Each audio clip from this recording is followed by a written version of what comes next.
네, 이번에 칭찬받을 보험은 운전자 상해보험입니다. 오늘 이 내용은 김채은 전문가님께서 준비하셨는데요. 어떤 내용 준비되어 있을까요? 네, 오늘은 운전자 보험으로 2탄으로 해서 소개를 드리려고 합니다. 저희가 1탄에서는 뭘 했는지 기억나실까요? 네, 저번에는 김채은 전문가님께서 운전자 보험을 말씀을 하시면서 좀 12대 중과실 보험, 12대 중과실 사고에 대해서 좀 자세하게 말씀을 했던 기억이 있습니다. 네, 맞습니다. 운전자 보험에 대해서는 실제로 그 12대 중과실 사고가 발생했을 때 형사 합의금이나 벌금, 그리고 우리가 나를 대신해서 법적으로 도움을 줄 수 있는 변호사 선임 비용까지 있었죠. 그런데 운전자 보험에는요, 이것 말고도 굉장히 많은 특약들이 있습니다. 최근에 보시면 홈쇼핑에서 운전자 보험을 많이 보실 수 있는데요. 운전자 보험의 상해 보험과 화재 보험을 다 한 번에 묶어서 저렴하게 준비를 가능한데요. 그래서 2탄은 운전자 보험 필수 특약을 외에도 보장을 받을 수 있는 것들에 대해서 이야기를 해볼까 합니다. 그런데 그냥 말씀드리면 어려우실 것 같아서 사례를 통해서 말씀을 드리겠습니다. 네, 그렇습니다. 이렇게 전문가님께서 사고 사례를 통해서 말씀을 해주신다고 하셨는데요. 어떤 사례들이 있을까요? 네, 그 사례에 앞서서 제가 먼저 운전자 보험은 이렇게 가입하시면 좋겠다 하는 그 가입 기준을 먼저 보여드리려고 하는데 자료화면 잠시 보실까요? 네. 저 자료를 보시면 우리 1번 운전자 보험의 기본 중에 기본인 교통사고 처리 지원금, 벌금, 그리고 변호사 처리 비용 등이 있는데요. 우리 그 다음에 보시면 2번으로 해서 후유장애 항목이 있습니다.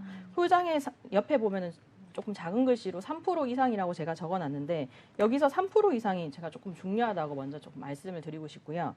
그 다음에는 그 3번 골절, 깁스, 화상 이렇게 들어가 있고 그 다음에는 4번 수술비 관련된 상해 수술비 그리고 플러스 알파로 더 받으실 수 있는 종수술비 등이 있고요. 5번 입원 일당, 6번 간병인 지원 비용이 있습니다. 자, 이렇게 제가 지금 순서대로 중요도를 조금 두면서 제가 나열을 해봤는데요. 우리 그 운전자 상해보험이라고 하시면 내가 운전을 했을 때만 비용을 받을 수 있지 않을까? 운전을 했을 때만 내가 보상을 받을 수 있지 않을까라고 많이 생각을 하시는데 운전자 상해보험에 대해서 앞에 항목이 교통상해가 아니고 일반 상해라는 그렇게 단어만 들어간다면 우리가 일상적으로 넘어졌거나 그리고 뭐 운동하다가 다쳤거나 이렇게 했을 때도 보상을 받으실 수 있다는 그 일상생활에도 다 받으실 수 있는 항목이 다 포함되기 때문에 상해보험은 조금 중요하다고 생각이 들고 특히나 입원 같은 경우는 제가 왜 꼭 필수로 또 넣어놨냐면 상해로 입원을 하시면 대체적으로 장기간의 입원이 발생이 됩니다. 그렇기 때문에 상해 보장 준비를 하실 때 함께 고려해 주시면 좋겠습니다. 네, 이렇게 전문가님께서 운전자 보험을 준비할 때 같이 가지고 가면 좋을 법한 그런 보험에 대해서 설명을 해주셨는데요. 저는 보통 뭐 교통사고 처리 지원금이나 벌금, 변호사 선임 비용만 좀 잘 가지고 있으면 되겠다라고 생각을 했는데 좀 추가적으로 좋은 것들도 좀 많을 것 같습니다. 그러면 사고 사례를 통해서 조금 더 자세하게 말씀 부탁드립니다. 네, 그러면 앞에 내용이 조금 도움이 되셨길 바라면서 본격적으로 사례를 통해서 한번 어떠한 혜택을 받으실 수 있는지 알려드리겠습니다.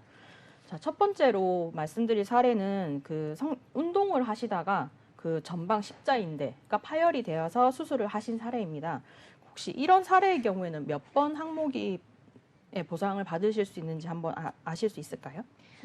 총 6가지 정도가 되는데 뭐 수술을 하셨다라고 하니까 상해 수술비랑 종수술비 받으셨을 것 같고 수술하다 보면 또 입원도 해야 되잖아요. 입원 일당을 받고 그 정도 아닐까요? 네, 정답을 조금 많이 맞춰주셨는데요. 2번, 4번, 5번, 6번 이렇게 지급이 되셨는데 2번 상해 후유장애 그리고 이분 같은 경우는 종수술이 없으셨기 때문에 상해 수술비 그리고 입원 일당 그리고 간병인 지원 이렇게 해가지고 받으셨는데 2번 후유장애에서 10% 지급률을 되셔가지고 3천만 원 4번 상해 수술비 300만 원 5번 입원 일당 150만 원 그리고 6번 간병인까지 지원받으셔서 약 4천만 원에 해당되는 혜택을 받으신 내용이라고 보시면 됩니다. 조금 생각보다 많이 받으셨죠? 이렇게 상해보험을 든든히만 조금 넣어두신다면 되게 중요하다. 이게 그러니까 막상 사고가 났을 때 받으신 항목이나 금액들이 많이 늘어날 수 있는데요. 여기서 제일 많이 받은 게 뭐였죠? 저희가 표를 통해서 살펴봤지만 아까 후유 장애로 거의 3천만 원을 받으셨다라고 했으니까 네. 이 부분이 가장 많은 금액 아닐까요? 네, 맞습니다. 사실 상해 후유장애는 제가 기본적으로 3억을 가입하시는 게 좋습니다. 그래서 상담 시에도 3억을 기준으로 많이 말씀을 드립니다. 네, 전문가님께서 이렇게 상해 후유장애는 기본적으로 3억을 준비를 하는 게 좋다라고 하셨는데요. 그러면 3억 정도 보장을 만들려면 어떻게 준비를 하면 좋을까요? 네, 앞서 말씀드린 3%부터 보장되는 상해 후유장애 보장은요. 사실 운전자 보험에서는 현재 최대 1억 정도밖에는 가입이 안 되시는데요. 운전자 상해를 준비하시려면 여러 회사의 상해 보험을 가입하셔야 되기 때문에 그게 조금 부담스러우시다면 운전자 상해보험에서 1억 그리고 우리 질병보험에 가입하실 때 기본 계약이라 해서 뭐 상해 후유장애라든지 상해 사망이 많으신데 그중에서 웬만하면 상해 후유장애를 선택하셔서 가입하시는 걸 조금 추천드리고요. 또 만기를 길게 하지 마시고 복층으로 설계한다고 생각하시는 것도 방법 중에 방법입니다. 그렇게 하시면 3억 이상도 준비가 가능하십니다. 네, 만기를 길게 하기보다는 복층으로 가입을 하시는 방법을 또 추천을 해주셨습니다. 그러면 다른 사고 사례를 통해서 또 살펴볼 수 있을까요? 네, 다음 사례 한 번 더 보여드리겠습니다. 두 번째는 교통사고로 인해서 얼굴에 봉합한 상처를 보고 후유장애로 조금 진행했던 사례입니다. 사고는 10년 전 사고고요. 운전자 상해보험이 있으셨는데 후유장애에 해당되시는지를 모르셔서 미청구했던 내용이었습니다. 좀 전에 질병보험에서도 후유장애 추가하는 게 좋다고 말씀드린 기억나시죠? 네, 이렇게 두 가지로 좀 복층으로 네. 가지고 가면 좋다라고 말씀을 네. 하셨죠. 사실 이분도 운전자 상해보험에 1억 그리고 질병 종신보험에 2억이 들어가 있으셨는데요. 총 3억의 후유장애에 가입이 되어 있으셔서 총 지급된 보험료는 1,500만 원 정도가 되시는데요. 보험금을 수령하실 때 이분이 또 흉터의 경우에는 또 얼굴에 있었기 때문에 그렇게 가능했다 보시면 되고요. 사실은 우리가 모든 흉터가 해당이 되는 건 아니에요. 우리가 좀 쉽게 말씀드리자면 우리가 옷을 입을 때 가릴 수 있는 부위 같은 경우는 해당이 조금 안 된다 보시면 되고 이게 상해 후유장애까지 해당이 되는 흉터라고 되려면 길이도 조금 중요하기 때문에 전문가의 상담이 조금 꼭 필요하다 보시면 됩니다. 네, 상해 후유 장애로 좀 이 상처 부분을 혜택을 받아보려면 얼굴이나 좀 옷을 입었을 때 가리지 않는 부분에 후유 장애가 남아야 된다라는 말씀도 해주셨습니다. 그럼 또 다른 사고 사례를 들어볼 수 있을까요? 네, 그럼 이어서 다음 사례 한번 설명을 드리겠습니다. 지금 마지막 보여드릴 사례 같은 경우는 이 젊은 분이신데 이제 30대 분이셨거든요. 근데 넘어지면서 엉덩방을 찌으면서 다치신 사례인데요. 사실 우리가 넘어질 때는 손을 지탱한다거나 아니면은 엉덩이가 먼저 떨어지게 됐을 때 골반이 조금 골절이 생긴다거나 그리고 아니면은 뭐 허리가 다친다거나 이런 여러 가지 사례들이 좀 많이 있으신데요. 이분 특히나 허리에 압박골절로 상담을 받게 된 사례입니다. 이 경우에는 사실 2번, 3번, 5번 이렇게 지급이 되셨는데요. 척추의 압박골절이라는 거는 사실 쉽게 들어보지 못하신 분들도 꽤 있으실 텐데 이걸 조금 설명을 드리자면 부러지지는 않았지만 허리가 눌러졌다인데요. 이런 경우에는 압박골절이라는 명칭을 사용하게 됩니다. 금도 가지 않았고 부러지지도 않았고 수술도 하지 않으셨지만 이 부분을 골절이라고 저희가 표현을 하는데요. 이런 경우에는 이분 같은 경우 3번 그래서 골절 진단비, 5대 골절 진단비 등으로 350만 원 지급되셨고요. 5번 입원 일당으로 50만 원 정도 지급이 되셨고 2번 후유장애의 경우는 3억 기준 15% 4,500만이 지급되셨습니다. 최종으로 정리하자면 2번, 3번, 5번으로 약 5천만 원 가량의 보험금을 받으셨습니다. 네, 이렇게 뭐 수술을 하지 않았는데도 거의 5천만 원의 보장 금액을 좀 받으셨다라고 하니까 운전자 보험으로 상해 특약을 잘 가입해 놓기만 해도 상당히 많은 보험금을 수령할 수 있다라는 걸 알 수가 있었습니다. 그럼 또 자세하게 어떤 부분 말씀해 주실 게 있을까요? 네, 대부분은 운전자 하면 운전자 비용 담보만 가입하시려고 하시는데 요즘에는 운전자 보험에 간편 플랜으로 고지로 간단하게 할 수 있는 혜택이 많기 때문에 상해 보장을 운전자 보험에 추가하는 것을 적극 권장하고 있습니다.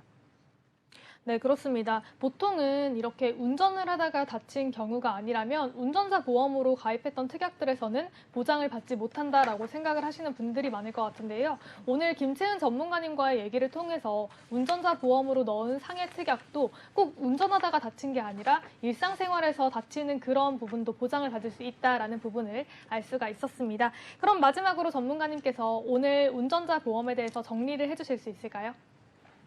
네. 지금 운전자 보험 네. 자료 화면 조금 보실까요? 네. 운전자 보험은 첫 번째로 사실 운전자 비용이 가장 중요하고요. 두 번째로는 상해 후유장애, 세 번째는 골절, 2번 간병인 순으로 우선순위를 정해서 가입하시는 게 좋습니다. 저는 표준적인 내용으로 이렇게 보여드렸지만 전문가의 상담 시에는 직업이나 생활 패턴 등을 고려해서 추가 보완하시는 게 중요하고요. 그리고 앞서 1탄에도 말씀드렸듯이 운전자 상해보험은 보장 기간을 길게 하실 필요는 없습니다. 우리가 그 상해보험은 언제든지 비용이랑 상관없이 내가 언제든지 혜택을 받고 싶고 내가 나이가 들어서도 받고 싶다. 아니면 어르신들 같은 경우는 골절이 조금 많이 발생되거든요. 네. 그랬을 때는 상해 특약만 별도로 분리해서 조금 길게 가져가게끔 만들어 주셔도 상관은 없으세요. 그래서 필요하신 거에 맞게끔만 준비하시면 됩니다. 그래서 보장담보는 앞서 말씀드린 대로 우선순위를 두고 꼼꼼하게 살펴보신 후에 가입하시는 걸 적극 권장해 드리고요. 운전자 비용과 함께 상해도 중대질환처럼 진단비를 준비해 주시면 좋습니다. 네, 이렇게 오늘 김채은 전문가님께서 운전자 상해보험을 잘 가입하는 방법에 대해서 말씀을 해주셨는데요. 그러면 김채은 전문가님께서도 운전자 보험을 좀 가지고 있으실 것 같아요. 네. 그럼 오늘 준비하신 내용을 토대로 본다면 전문가님은 좀 어떻게 보험을 가입을 하셨을까요? 저 같은 경우는 사실 운전을 많이 하는 직업이기 때문에 저는 상해보험을 조금 많이 들고 있거든요. 네. 저는 지금 한 5개 정도를 분리해서 가입을 하고 있는데 네.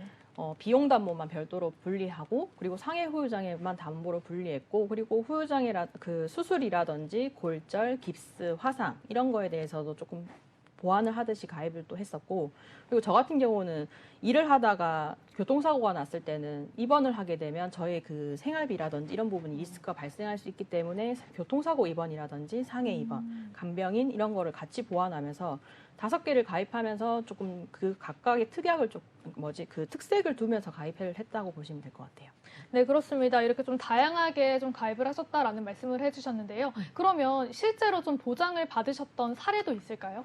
저 같은 경우는 사실 그 교통사고가 지금 올해도 없었고 사실 작년에도 없었는데 그 전에는 한 3년 연속으로 매년 사고가 난 적이 한 번 있었어요. 네. 그래서 할 때마다 뭐 입원을 10일 이렇게 입원을 했었는데 그때마다 저는 입원 일당이 조금 많이 나오는 편이어서 하루에 한 20만 원씩 나왔었거든요. 네. 그래서 10일 정도 입원을 했을 때 나올 수 있는 입원 일당이 꽤 많았기 때문에 네. 조금 마음을 편안하게 쉬었다고 보시면 될 것 같아요. 그래서 진단비가 조금 나왔다거나 그리고 입원 일당이 조금 든든하게 준비되어 있다 보니 어떻게 보면 그런 혜택을 받다 보니 저도 이렇게 조금 더 추가하게 되고 내가 입원했을 때 리스크를 이걸로 조금 감안을 해야 되겠다 하면서 좀 준비를 했던 것 같습니다. 그러면 총 5개 정도 보험을 가입을 하셨다라고 하셨는데 그 모든 것에 다 입원 일당이 좀 포함이 되어 있으셨을까요? 입원 일당을 전부 다 넣진 않았고요. 한 네. 3개 정도를 해가지고 넣었었어요. 그러면 한 10일 정도 입원을 하시면서 거의 한 600만 원 정도 보험금을 수령을 하셨다라고 생각을 하시면 될까요? 네, 거의 아, 조금 그렇습니다. 많이 받았습니다. 네, 이렇게 운전자 상해보험을 잘 준비만 해둔다라고 하면 우리가 어떠한 상해 사고를 입었을 때 이렇게 좀 든든하게 보장을 받을 수 있다는 점 여러분들도 알고 계시면 좋을 것 같습니다. 오늘 저희 다양한 보험에 대해서 이야기 나눠봤는데요. 오늘 저희가 준비한 소식은 여기까지입니다. 저희 프로그램은 유튜브와 카카오TV, 네이버TV를 통해서 시청 가능하시고요. 유튜브에 MBNTV 검색하시면 실시간 방송으로 참여하실 수 있습니다. 아울러 본 방송은 정보 제공을 위한 방송이며 보험 서비스 및 상품 판매와 중개에는 관여하지 않습니다. 그럼 저희는 다음 이 시간에 더욱더 알찬 소식으로 돌아오겠습니다. 오늘도 시청해주신 여러분 고맙습니다.